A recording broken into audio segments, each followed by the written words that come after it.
पता है उस ट्रिप की सबसे खास बात क्या थी? अनजान लोग। वही अनजान लोग जिन्हें मैं आज अपना दोस्त कहता हूँ। एक हफ्ते में पता नहीं ऐसा क्या जादू हुआ कि उन सब की आज तक याद आती है। अब मैं ज़्यादा सेंटी नहीं होना चाहता हूँ यार, पर मेरा उन सबसे एक सवाल है, कमीनो, कभी दोबारा मिलोगे भी इस जिंदगी में?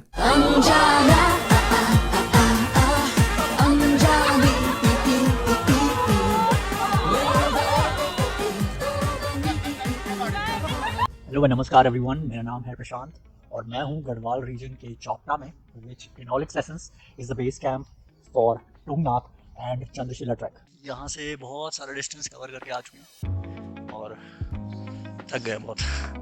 Let's see.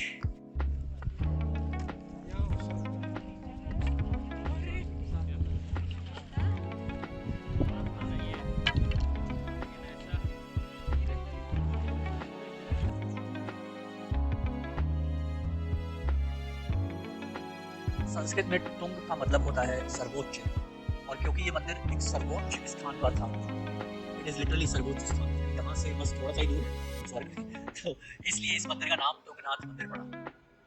अब हम चलते हैं नीचे की ओर। बहुत लंबा ट्रैक है, मतलब बोलते हैं कि 5 किलोमीटर का है, बट मुझे लगता है उन्होंने स्ट्रेट डिस्टेंस 5 किलोमीटर ना पाए, 10-15 किलोमीटर से नहीं जाना है। और नीचे का रास्ता अभी नहीं दिख रहा है। Let's see. पहाड़ देख लो, ये सारे पहाड़ सारे बर्फ लगी हुई है। आई डोंट नो हिमालय है कि नहीं, हिमालय तो नहीं होना चाहिए, तो शायद होना भी चाहिए। एक टाइम आ गया था कि जब मैं तुंगनाथ ट्रक ऊपर आ रहा था, तो एक बार नहीं लेकिन मैंने बहुत बार सोचा कि वापस चलते हैं, क्योंकि जब भी मैं किसी से पूछता था कितना कितना बचा है और ऊपर कितना और बढ़ रहा है, कितना और बढ़ रहा है, वो ना यार कितना तो कभी आयो, अभी उतना और है। कुछ बोलते थे कि अभी बहुत दूर है यार, क्या बात करो, अभी तो 1-2 घंटा और लगेगा।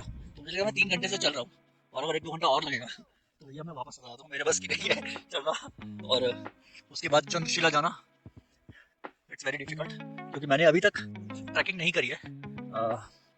अभी तक जो मैंने करा है वो हाइकिंग है या माउंटेन क्लाइंबिंग काइंड ऑफ करा है श्रीलंका में। लिटिल एडम्स ट्रैक है वो, बट आई मीन वहाँ पे टेम्परेचर इतना डाउन नहीं जाता है और ऑक्सीजन लेवल भी रहता है, क्योंकि वो इतना हाइट पे नहीं। और रावणा केव्स वगैरह है वहाँ पे है, मैंने करे हैं बहुत सारे, बट वो ट्रैक नहीं थी, वो हाइकिंग थी काइंड ऑफ। और मैंने इंडिया में भी बहुत सारी हाइकिंग करी है, बहुत सारी जगहों पर, but this is my first experience of trekking. जब टेम्परेचर हो 10-12 होगा अभी या 9-10 होगा अभी, और रात में तो -2 -3 चला गया था कल। आज रात को शायद बर्फ़ पड़ेगी, ऐसा क्लाउड में आई मीन ऐसा वेदर फोरकास्ट है कि आज बर्फ़ पड़ेगी। यहाँ पे जब हम आ रहे थे तुंगनाथ ट्रैक पे तो बर्फ़ पड़ी हुई है, देखो मैं तुमको दिखाता हूँ, बर्फ़ पड़ी हुई है। ये देखो, ये तो वाइट वाइट दिख रहा है ना, यहाँ पे सारा बर्फ़ रात को गिरी है। और हम लोग नीचे चले जाएंगे पहाड़ियों में जहाँ पे हमारे कैंप साइड पे शायद आज बर्फ गिरने की वेदर फोरकास्ट है। कल टेम्परेचर -3 था और आज रात को भी हमें वहाँ रुकना है। कल हमें जाना है देवरिया ताल, उसके बाद बैक आवर होम दिल्ली। तो अब नीचे उतर गया। मैंने क्या किया, बहुत सारे लोग जब ट्रैक ऊपर की ओर चढ़ रहे थे तब फोटोज वगैरह ले रहे थे। उससे क्या है कि एक तो तुम्हारा टाइम बर्बाद होगा और तुम बहुत लेट पहुँचोगे ऊपर। इट्स बेटर कि जब तुम नीचे उतर रहे हो, क्योंकि जब तुम नीचे उतर रहे हो तुम ग्रेविटी के अगेंस्ट नहीं जा रहे हो, तुम ग्रेविटी के साथ जा रहे हो और ग्रेविटी तुम्हें हेल्प करेगी नीचे उतरने में। इट विल बी इजियर, तुम्हारी सांस भी कम फूलेगी और तुम जल्दी जल्दी नीचे पहुंच पाओगे। तो take photos when you are trekking down, not when you are trekking up. That is what I have learned in this trekking trip. ये देख लो बर्फ कितनी पड़ी हुई है वहाँ। कल रात में यहाँ पर बर्फबारी हुई है, स्नोफॉल हुआ है और व्यू तो बहुत ज़्यादा अमेजिंग है। जब सारे पंछी तुमसे नीचे उड़ रहे हो और तुम पंछियों के ऊपर हो, that's when you have done something right. That's when you are actually on the top or somewhere above above the birds, above उन लोगों के जो पहले तुमसे ज़्यादा ऊपर उड़ा करते थे। I guess 6,000 1,000 feet, not too sure, confirm करके बताऊंगा नेक्स्ट वीडियो में। और बहुत कांड हुए इस ट्रैकिंग ट्रिप पे फर्स्ट डे को। वो सब एंड में डिस्कस करेंगे जब मैं इस वीडियो को फिनिश कर रहा हूँ। ये जो तुम लोग को दिख रहा है ये है देवरिया ताल, जिसके बारे में बोला जाता है कि यहाँ पर जो पांचों पांडव थे वो वनवास के टाइम पर यहाँ पर आए थे और उसको युधिष्ठिर ने बोला कि पानी लेके आओ पीने के लिए। तो पहले नकुल जाते हैं, सहदेव जाते हैं, भीम जाता है, अर्जुन जाता है और फिर बहुत देर बाद वो लोग वापस ही नहीं आते। तो फिर युधिष्ठिर जाते हैं देखने की एक्चुअली में हुआ क्या। तो जब वो इस ताल पर आते हैं तो उनको यक्ष मिलता है। वो नहीं, उनको पहले ये तालाब मिलता है। तो वो जब पानी ले रहे होते हैं तो यक्ष उनको बोलता है सावधान, पहले मेरे प्रश्नों का उत्तर दो, तभी तुम्हें यहाँ से पानी लेने दिया जाएगा, वरना तुम्हारी भी हालत वैसी हो जाएगी जैसा कि बाकी के पांडवों की हो गई है। तो फिर उन्होंने उनसे क्वेश्चन पूछे और उन्होंने उन क्वेश्चंस के आंसर दिए। वो क्वेश्चंस क्या थे अब वो मुझे याद नहीं है, बट वो जो क्वेश्चंस उन्होंने पूछे उसके सारे क्वेश्चंस के आंसर धर्मराज युधिष्ठिर ने दिए और उसके बाद ही जो बाकी के पांडव थे उनको उन्होंने वापस कर दिया और इस देवरिया ताल से उन्होंने वो पानी भी ले लिया। और ऐसा भी बोला जाता है कि इस देवरिया ताल पर देव अपना आकर पानी लेते हैं या उस पानी को यूज करते हैं, बट ऐसा ही कुछ स्टोरी है इसके लिए। हम हैं देवरिया ताल में और ये देवरिया ताल है चौपटा में, और ये देवरिया ताल है चौपटा में। So you can take a look.